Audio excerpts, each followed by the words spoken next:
চোখগুলো কি বাসা রেখাইছো নাকি? একটা কাজও তুমি ঠিক মতো করতে পারো না, প্রত্যেকটা সময় তোমার আকাম করাই লাগবো। আউ হাই হাই, কি সর্বনাশ করছে? ব্যথা পাইছেন? কারণ আমি আপনার একটু তুলে দিতেছি। এই যে লন, আমি সবগুলা দেখে ঠিক করে তুলে দিছি। ধন্যবাদ আপনারে। সাবধানে রাস্তাঘাটে দেখে শুনে হাঁটবেন। কি পছন্দ হইছে? বিয়ে করবি? বউ তুমি বলে কি কইতেছো? আমি কেন বিয়া করবো? তাহলে তুই মায়ের প্রতি এত পিরিত দেখাইতে গেলি কেন? তুই দেখোস না আমার ধাক্কা মারছে, তারপর আবার ঢং করে বাজারে ব্যাগ তুলে দেস। নিশ্চয়ই পছন্দ হয়েছে, একটা বউ দিয়ে তো তোর হয় না। তোবা তোবা তোবা তোবা, বউ তুমি বলে কি কইতেছো? আই মাই এই এখন চাই আসুস কেন? হ্যাঁ সতীন হবি আমার জামাইরে বিয়ে করবি? যত সব ফালতু মহিলা, রাস্তাঘাটে কেন মানুষের লগে কথা কইতে হয় সেইটাও জানে না।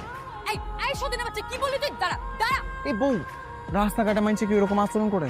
চুপ থাকো না। কি হইলো? সারাদিন কি মিষ্টি দোকানে খুঁড়ি করে দাঁড়ায় থাকবা নাকি? মিষ্টির বিলটা আমার শ্বশুরের নামে লেখা রাখেন, উনি আর টাকা দিয়ে যাবো। ও আচ্ছা, তুমি মনির জামাই? আচ্ছা ঠিক আছে, যাও খাতায় লিখে রাখতেছি। 2 মাস পর বাপের বাড়ি যাইতেছি, এবার যদি কোনো আকাম করছো না করে ঘুমের মধ্যে গোলার টিপ্পা মাইরা ফেলাম। চিনছো না মনে এতদিনে? ওয়াক্কা আম্মা কই গেলা?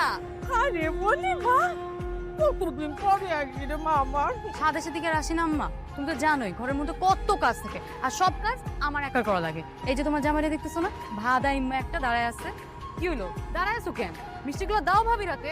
মিষ্টিগুলো সবাই হাতে হাতে দিয়ে দাও। হ্যাঁ কি ব্যাপার, মিষ্টির প্যাকেট এরকম হালকা কেন? মিষ্টি কি আছে?